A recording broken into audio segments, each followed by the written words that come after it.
Press a button here. There you go. With Sean Themea is brought to you by Marcus & Mack, voted best personal injury law firm in the Best of Indiana County contest.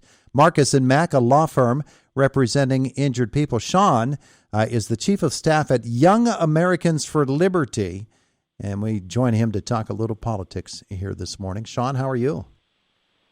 I'm doing great. Thank you for having me. Oh, I'm happy to have you on the air with us here today. Tell me about Young Americans for Liberty. Who are you folks?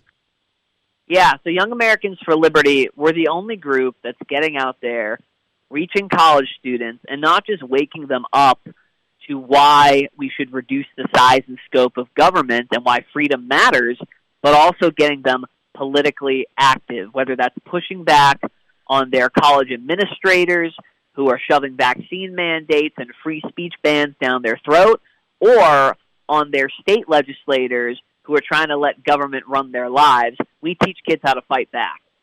So you are interested, obviously, in all things political and all things election as well. You take a look at things like the Arizona governor's election and the back and forth that is going on there. By the way, the latest on that is a judge in Arizona has rejected Governor-elect Katie Hobbs's request to sanction Kari Lake, who was her opponent in the election. When you look at those things and the way that they are happening and the way that they are reported as well, and all of the issues surrounding those elections, what would be a Young Americans for Liberty take on that particular race? Sure. Well, I can give you my take, and having talked to a lot of Gen Z voters, is that, voter fraud isn't necessarily a conspiracy. It's happened throughout American history, and it's something we should be mindful of. But we shouldn't even be having the discussion as to whether or not the race was decided by Maricopa County and if there was voter fraud. Kari Lake should have won that race, but she had too many self-inflicted wounds, and she turned off too many young voters and moderate independent voters by staking too much of her campaign on 2020 was rigged, staking it on the past with Trump and what the mainstream media called the big lie. I mean, Gen Z voters, they get turned off by that. They want to talk about how the government is interfering with their lives now and, the impacts that real issues are having on them now, whether that's inflation, whether that was the COVID mandates and the vaccine mandates that are on these college campuses, and they care about integrity. And seeing a candidate get up there and just stake almost their whole brand on, Trump won, the election was rigged, it was a turnoff for a lot of people. So it's unfortunate that, we have to put all lawsuits forward, and I think Kari should put the lawsuits forward because sunlight is the best disinfectant so we can see if there was fraud. But she shouldn't have had to do that in the first place. She should have won, and she should have focused on the issues that are affecting real people in real time instead of focusing on the past. Young people responded to that.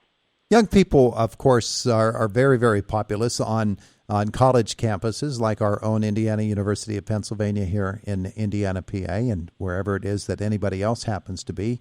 But is that the only place that you're able to reach young people? Do you make outreach efforts to find young people other than those that are attending college? Absolutely. We have a large audience with college opt-outs or college dropouts, especially after, this COVID pandemic era occurred where you had kids who were forced to, they couldn't go to school for 6-8 months. They had to wear masks. They had to take vaccines that, some would say were experimental. And they said, you know what, I want to step outside of this. I want to do something where I feel like I'm making a difference now and not going into debt for, an education that might not be worth it. So we've been able to reach and engage a lot of folks who are opting out of the higher education system and the college system, give them real, tangible activism to partake in, knocking on doors, calling and reaching voters. So really anyone in the 18 to 25 range, whether they're in college or not, we have a place for them. There would be a popular image, though, of young folks in that age range who wouldn't have a whole lot of interest in entering into the political arena, don't really have interest in elections. Is it difficult to gin up that kind of interest? Well, all politics is local, and all politics, or rather the expression of, if you don't take an interest in politics, it will take an interest in you. And we've been able to reach a lot of people in these past 2 years who weren't engaged, who didn't think politics mattered to them until they saw the government say, hey, you can't leave your house right? You can't work. We're going to force you to stay inside. I mean, the silver lining of these COVID mandates, these shutdowns, and these, vaccine and mask mandates was it brought to young people the reality of someone in the governor's mansion, someone in D.C., someone in your state legislature can tell you what to do, and we shouldn't tolerate that. So, the COVID era has really helped us reach a lot more folks and showing them, hey, in real time, this is how the government is interfering with your life and making it harder for you to just be, right? That transcends any national issues most of the time. Sean Themea is with us this morning. The group is Young Americans for Liberty, and engaging young people to become involved in politics when they see what is happening and the way people can come under attack for something that they posted on social media many years ago, for something that they said and maybe aired in the way that they said it. It's a hypersensitive arena out there right now, and can be a complete turnoff for them. So how do people get around that stigma? Yeah, well, specifically on the social media side of things, we train students when it comes to communicating effectively. Never post anything on social media that you wouldn't want on the front page of the New York Times, or that you wouldn't be comfortable saying to your mother, right? I think that's a good rule of thumb. But Gen Z, they have grown up as digital natives. They've grown up where, in middle school, even elementary school, they have Instagram, they have Twitter, they have smartphones. So unlike the millennials, I'm 29, I'm an elder young American for liberty. It was a little bit more of a hurdle because we were just learning how to operate in that social media infested world. But, the college students now, I mean, they're like a fish in water. They don't even know they're in it. So we see that as less of a barrier. And ultimately, the difference maker for getting kids involved is showing them, hey, if you get involved with this, can you actually move the needle? Can you actually make a difference? And when we see kids who say, you know what, I'm going to challenge my school's COVID mandates. I'm going to challenge my school's bans on free speech and these free speech zones where you could get arrested for handing out the Constitution outside of a 10-foot radius. This has really happened. If they can get involved and knock on doors and say, hey, if I knock on 100 doors and reach 10 voters, I can swing a state election, and that's the case with what we do.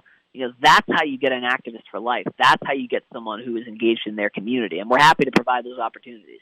There's obviously going to be pushback against a group such as yours, and particularly on campuses. What have you run into? Yeah, so I alluded to this just now. I mean, there have been several instances where, and this is going to sound ridiculous to the people watching, but this is the reality on campuses, school administrators have called the cops on our students for handing out the Constitution when they are outside of the little 10-foot zone on campus that's called the free speech zone. And they say, hey, this is against our handbook. If you don't leave, then we're going to call the cops. Our students say this is a public university. I mean, I have the right to free speech. But the cops and the school police will enforce the full extent of the law as it's written. And our students, on several occasions, have spent the night in jail simply for exercising their First Amendment right and handing out the Constitution.